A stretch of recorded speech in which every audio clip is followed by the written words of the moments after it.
शुरू करने वाले हैं क्लास 6 की न्यू एनसीईआरटी का chapter 6 which is the beginning of Indian civilization. और इस चैप्टर में हम जानेंगे कि इंडियन सिविलाइजेशन क्या होती है और इंडियन सिविलाइजेशन जैसी और भी बहुत सी कौन कौन सी सिविलाइजेशन आई, ठीक है, और इंडियन सिविलाइजेशन में क्या क्या उन्होंने डेवलप किया, क्या क्या नई चीज़ें उनकी शुरुआत हुई। ठीक है, अब सबसे पहले हम शुरुआत करते हैं चैप्टर की। तो इंडियन सिविलाइजेशन का मतलब क्या होता है ना, यही क्वेश्चन है। तो अगर हम सिविलाइजेशन वर्ड को समझना चाहते हैं तो सबसे पहले ये जो सिविलाइजेशन जो वर्ड है, इस वर्ड को समझने के लिए हमें एंशियंट टाइम में जाना पड़ेगा। क्योंकि जब हमारे इंडिया मतलब कि अर्थ पर ह्यूमन ने रहना शुरू करा, जब उन्होंने अर्थ पर रहना शुरू करा तो ऑब्वियस सी बात है सब लोग एक साथ मिलकर नहीं रहते थे। ठीक है, तो उन्होंने कैसे रहना शुरू करा, उन्होंने एक बस उनको क्या था, वो अपना खाना ढूंढ ढूंढ कर इधर से उधर बस घूमते हुए रहते थे, हर जगह घूमते रहते थे। उनको जहाँ खाना मिलता था वहीं पर रुक जाते थे, फिर दूसरी जगह चले जाते थे, ऐसा ही उनका चलता था। लेकिन फिर धीरे धीरे करके, क्योंकि ह्यूमन के पास माइंड भी है, तो धीरे धीरे करके उन्होंने साथ में रहना शुरू करा कलेक्टिवली। अब जब उन्होंने साथ में रहना शुरू करा तो उन्होंने टेक्नोलॉजी को डेवलप किया, मेटलर्जी मेटलर्जी मतलब मेटल को डेवलप किया, ये सब चीज़ें करना शुरू करा, ट्रेड करना शुरू करा, गवर्नमेंट बनाई अपनी। ठीक है, ताकि ऑब्वियस सी बात है जब इतने सारे लोग एक साथ रह रहे हैं तो कोई एक तो लीडर होना चाहिए ना उनका, कि जो उनको गवर्न कर सके, जो उनको चला सके। तो इसलिए उन्होंने अपने ही में से एक लीडर भी चुना, जिसको वो गवर्नमेंट जिसको हम बोल सकते हैं, उनकी गवर्नमेंट हुआ करती थी वो। ठीक है, उन्होंने एग्रीकल्चर करना शुरू करा, क्योंकि अब वो इधर से उधर जा जाके खाना नहीं ढूंढ रहे, तो उन्हें एक जगह पर एग्रीकल्चर भी करना पड़ेगा साथ में रहने की। बुक में एक डोंट मिस आउट दिया हुआ है, इसमें बता रखा है कि जो हमारी हड़प्पन सिविलाइजेशन है, हड़प्पन सिविलाइजेशन ही इंडस वैली सिविलाइजेशन है और इंडस सरस्वती सिविलाइजेशन है। ये तीनों नाम एक ही जगह के हैं। ठीक है, तो आपको कंफ्यूज नहीं होना है। ओके, तो एक डोंट मिस आउट में हमें ये बताया हुआ है कि हड़प्पन सिविलाइजेशन फर्स्ट सिविलाइजेशन थी जिसको एक्सकेवेट मतलब ढूंढा गया, एक्सकेवेशन के थ्रू, मतलब खुदाई करके आर्किटेक्चर से इन सब ने उन्होंने ढूंढा, आर्किटेक्चर नहीं आर्कोलॉजिस्ट ने। ठीक है, उन लोगों ने इसकी खोज की, लेकिन कब की, 1920 और 1921, है ना, 1920 से 1921 के बीच में इन हड़प्पन सिविलाइजेशन जो थी उसकी ज़्यादातर साइट्स की शुरुआत हुई। हड़प्पा है कहाँ पर, हड़प्पा है पाकिस्तान, पंजाब वाला जो पाकिस्तान का जो पंजाब वाला हिस्सा है वहाँ पर है हड़प्पा। ठीक है, और इसको इसी डेवलपमेंट को हम फर्स्ट अर्बनाइजेशन ऑफ इंडिया भी बोलते हैं। क्यों बोलते हैं फर्स्ट अर्बनाइजेशन ऑफ इंडिया, क्योंकि यही वो टाइम है जब हमने टाउन प्लानिंग करना शुरू करा। ठीक है, ह्यूमन ने टाउन प्लानिंग करना शुरू करा। मतलब क्या है इसका, कि अपनी अलग अलग जगह पे टाउन्स की शुरुआत करी, छोटे छोटी जगहों पर रहना शुरू करा। ठीक है, जैसे कि हम हड़प्पा और मोहनजोदारो की बात करें तो हड़प्पा और मोहनजोदारो दोनों ही पाकिस्तान में हैं और इनको ढूंढा गया 1924 में। ठीक है, और ऐसी ही बहुत सारी several sites Indus valley civilization की उसी टाइम पे उसकी खोज की गई, जैसे कि धोलावीरा जो कि गुजरात में मिली हमें, और राखीगढ़ी हरियाणा में मिली। ये छोटे छोटे वो जगह हैं जहाँ पर लोग एक साथ कलेक्टिवली रहा करते थे और मतलब एक कम्युनिटी में रहा करते थे। एकदम अर्बनाइजेशन कर रखा था, मतलब शहरीकरण की तरह, शहर की तरह रहा करते थे वहाँ पर वो मिलकर। जैसे कि धोलावीरा जो कि गुजरात में है, राखीगढ़ी जो कि हरियाणा में है, गनवेरी वाला जो कि चोलिस्तान जो कि पाकिस्तान वाला हिस्सा है वहाँ पर है, और लोथल जो कि गुजरात में है, और सरस्वती बेसिन जो सरस्वती नदी के किनारों वाला एरिया जहाँ पर लोग रहा करते थे, उन उन जगहों के मैं आपको अगर बात बताऊं तो वो है राखीगढ़ी, वहाँ पे भी सरस्वती का पानी बहता था, राखीगढ़ी गनवेरी वाला। ठीक है, यहाँ पर भी सरस्वती का पानी बहता था, और कुछ छोटी छोटी साइट्स भी थी जैसे कि कालीबंगन जो कि इन राजस्थान, और बिरन्ना, बनावली, ये दोनों ही हरियाणा में है। और Harappan Harappan sites had wide street. जितनी भी हरप्पन साइट्स थी उनकी जो स्ट्रीट मतलब गलियां हुआ करती थी वो चौड़ी चौड़ी गलियां बनाते थे, बिल्कुल शहरों की तरह। ठीक है, एकदम पतली पतली गलियां नहीं हुआ करती थी उनकी। और उन्होंने अपना फोर्टिफिकेशन फोर्ट्स बनवा रखे थे, मतलब किनारों में, जैसे कि जहाँ जिस एरिया में वो रह रहे हैं वो अपने एरिया को बाउंड्री दिए रखते थे ताकि कोई और आके उन पर कब्जा या फिर हमला ना करे। ठीक है, इतना भी उनके पास दिमाग था कि उन्होंने फोर्टिफिकेशन भी कर रखा है। ठीक है, और अपने ही जितने एरिया में वो रहते थे वहां पर उन्होंने टाउन में भी डिवीजन कर रखा था। कुछ अपर टाउन हुआ करते थे तो कुछ लोअर टाउन हुआ करते थे। अपर टाउन में जो मतलब जो थोड़े ऊंचे एरिया, मतलब अगर मैं आपको यहाँ पर बना के दिखाऊंगी ना तो आपको ऐसा दिखेगा जैसे ये लोअर टाउन है और ये अपर टाउन है। यहाँ पर भी लोग रह रहे हैं, यहाँ पर भी लोग रह रहे हैं। ठीक है, अपर टाउन में और लोअर टाउन में दोनों में लोग रहा करते थे। उन्होंने डिवीजन कर रखा था। और ये डिवीजन किस बेसिस पे था? जो लोकल लोग हुआ करते थे ना बच्चों, लोकल लोग, लोकल एलिट, मतलब कि जो थोड़े ज्यादा पावरफुल लोग हुआ करते थे वो तो यहाँ पर रह रहे हैं, लोकल एलिट। और जो कॉमन पीपल हैं, कॉमन पीपल वो यहाँ पर रहते थे।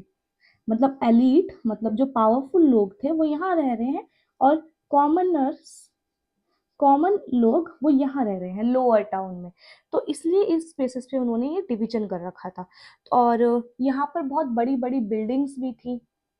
जितनी भी साइट्स मैंने आपको बताई, अभी नाम बताए, वहाँ पर उन्होंने बहुत लार्ज, बहुत बड़ी बड़ी बिल्डिंग्स थी जहाँ पर वो कलेक्टिवली साथ में मिलकर रहते थे।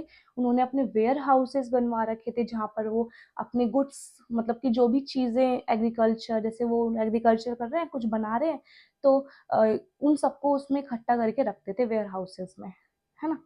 और हर एक इंडिविजुअल हाउस में एक बाथरूम हुआ करता था। सोचो, आज हमारे यहाँ पे बाथरूम होता है, और ये जब शुरुआत हुई थी लोगों के साथ में रहने की तब से वो बाथरूम, मतलब कि उन लोगों ने भी ये इस बाथरूम की शुरुआत ऑलरेडी कर दी थी कि हर एक घर में एक बाथरूम होना चाहिए।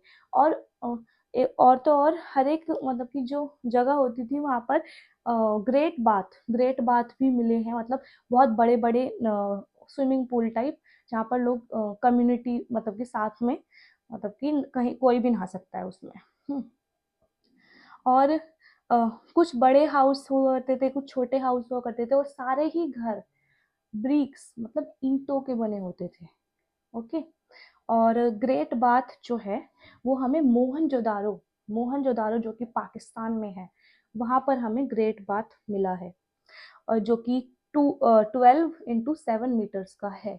12x7 मतलब क्या है यहाँ पर, L/B के हिसाब से आप देख लो, लेंथ उसकी 12 मीटर है और 7 मीटर उसकी ब्रेथ है। ठीक है, इतना बड़ा वो ग्रेट बाथ है जहाँ पर सब लोग एक साथ नहाते होंगे। ठीक है, और वहाँ पर टैंक भी मिले, और टैंक के साइड में छोटे छोटे रूम्स भी हुआ करते थे जहाँ पर लोग रहते होंगे।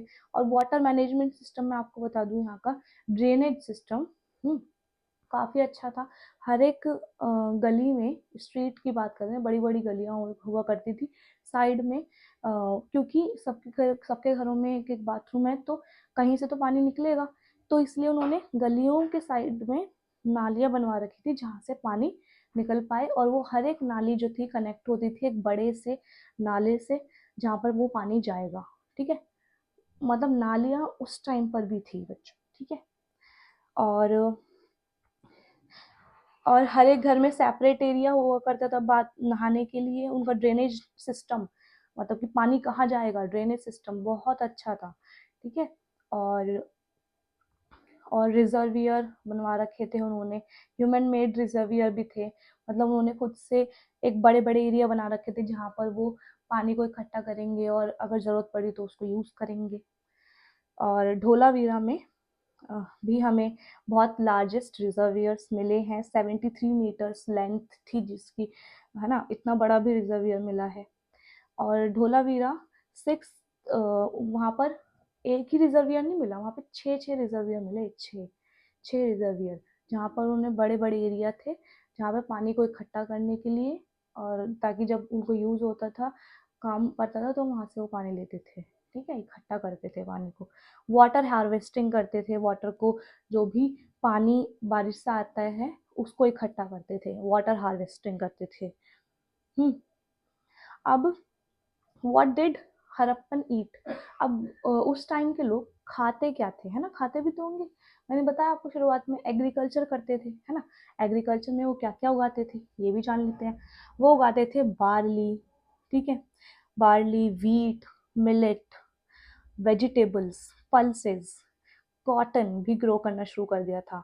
ठीक है, और हमारी इंडिया की जो यूरेशिया वाली जो साइड जगह है, वो एक पहली जगह है जहाँ पर कॉटन का प्रोडक्शन शुरू हुआ, कॉटन उगाना उन्होंने शुरू करा। और फार्मिंग टूल भी यूज़ करते थे, ऐसा तो नहीं हाथ से ही जुताई कर रहे हैं, हाथ से ही सब कुछ कर रहे हैं।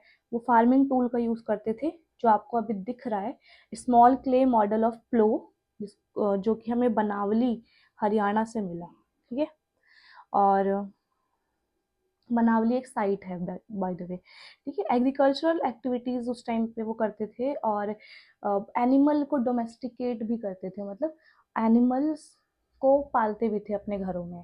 ठीक है, जैसे कि गाय, डॉग्स, पेट्स उनके घर में होते थे। और रिमेन्स ऑफ टर्मरिक, जिंजर, बनाना, ये सब भी मिला है। टर्मरिक, जिंजर, बनाना का भी वो प्रोडक्शन करते थे। ब्रीक ट्रेड, अब देखो, अब वो ट्रेड, मैंने बताया था आपको, ट्रेड भी करते थे, है ना।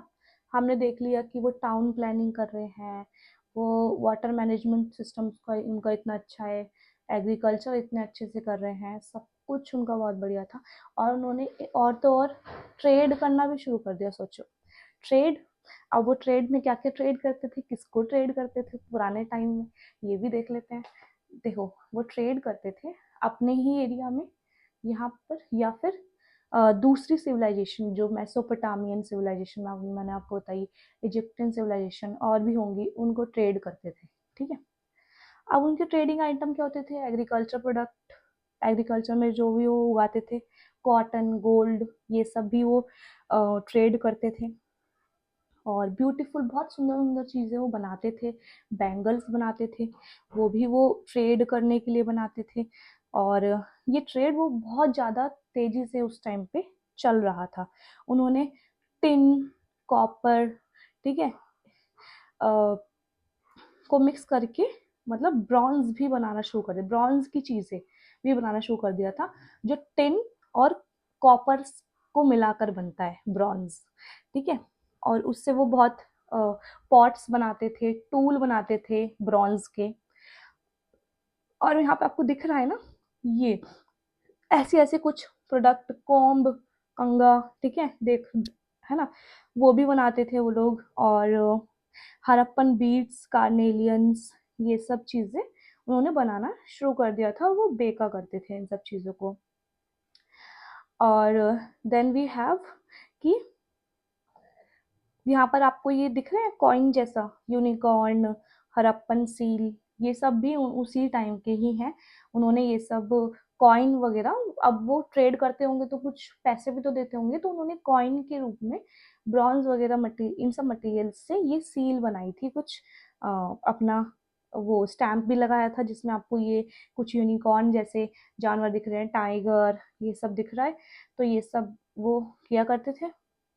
और यहाँ पर आपको दिख रहे हैं, आपको यहाँ पर ये सब उसी टाइम का है, वहीं से मिला है, ये हमने नहीं बना, हमारे टाइम का नहीं है, ये उसी टाइम पर बना है, ये सब कुछ आपको उसी टाइम का मिल रहा है।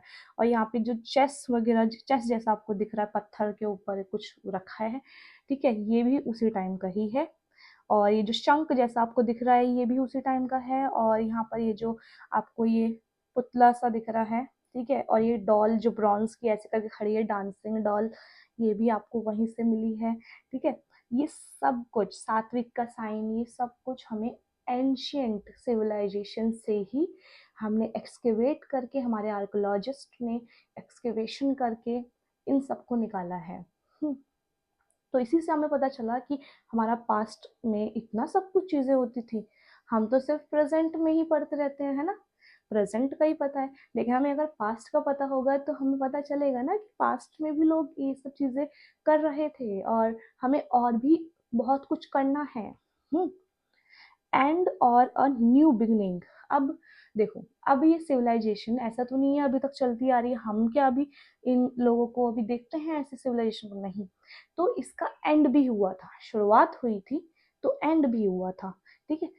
अराउंड 1900 बीसीई में सिंधु सरस्वती सिविलाइजेशन, ठीक है, जिसको हम इंडस वैली सिविलाइजेशन या फिर हड़प्पन सिविलाइजेशन भी बोलते हैं, इसकी फॉल शुरू हो गया, मतलब इसका मतलब कि इसका मतलब कि विध्वंस होना शुरू हो गया, मतलब खत्म होनी ये शुरू हो गई, ठीक है।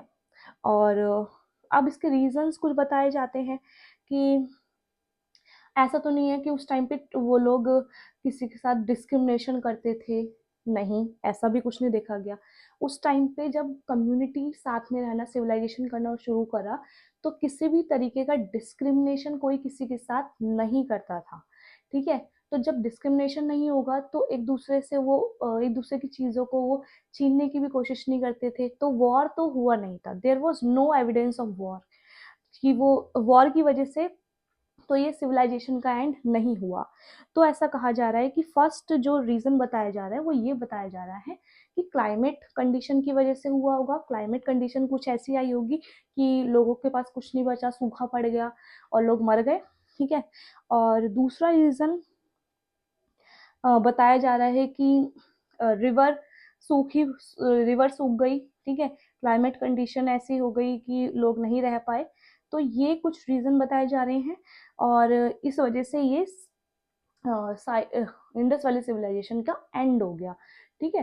एंड का रीज़न यही है कि रिवर सूख गई या फिर क्लाइमेटिक कंडीशन कुछ ऐसी हो गई कि लोग उसको झेल नहीं पाए और मर गए। और अब मैं आपको शुरुआत में, हमारे चैप्टर के शुरुआत में कोटेशन दे रखी है, ये बहुत ज़रूरी है, ये हम जान लेते हैं एंड में, ठीक है।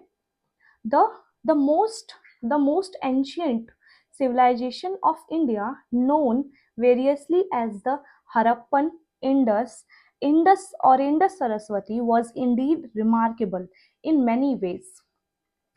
It showed how a well-balanced community lives, है ना, in which the differences between the rich and poor are not glaring. In essence, the Harappan societal scenario was not that exploitation but the mutual accommodation. तो ये जो quotation है वो बीबी लाल ने कही, तो इसमें वो बताना चाह रहे हैं कि एंशियंट सिविलाइजेशन की जो इंडिया में शुरुआत हुई, उस टाइम पे कोई भी किसी के साथ डिस्क्रिमिनेशन तो नहीं करता था, जैसे आज के समय में बाद में होने लगा, ठीक है। कोई भी किसी के साथ डिस्क्रिमिनेशन नहीं करता था और कोई भी किसी के साथ डिफरेंसेस, मतलब किसी का भेदभाव नहीं करता था, डिफरेंसेस नहीं थे उस टाइम पे। और सब कोई एक्सप्लॉयटेशन, जैसे किसी को कोई दबाने की कोशिश नहीं करता था, सब लोग एक साथ मिलके रह रहे थे, ठीक है। और म्यूचुअल अकोमोडेशन, सब लोग एक साथ एक दूसरे को एडजस्ट करके रहा करते थे, ठीक है। और इसी टाइम को इसीलिए हम बोलते हैं Harappan Harappan civilization, Indus civilization या फिर Indus Saraswati civilization. So that's all from my sides. और अगर आपको ये वीडियो पसंद आई हो, समझ में आया हो, तो इस वीडियो को लाइक कर दीजिए और इस चैनल को सब्सक्राइब कर दीजिए। और भी वीडियो आने वाली हैं, इस चैप्टर के आगे वाले चैप्टर पे भी हम जाएंगे और उस चैप्टर को भी इतने ही अच्छे से हम कवर करेंगे। सो बाय बाय।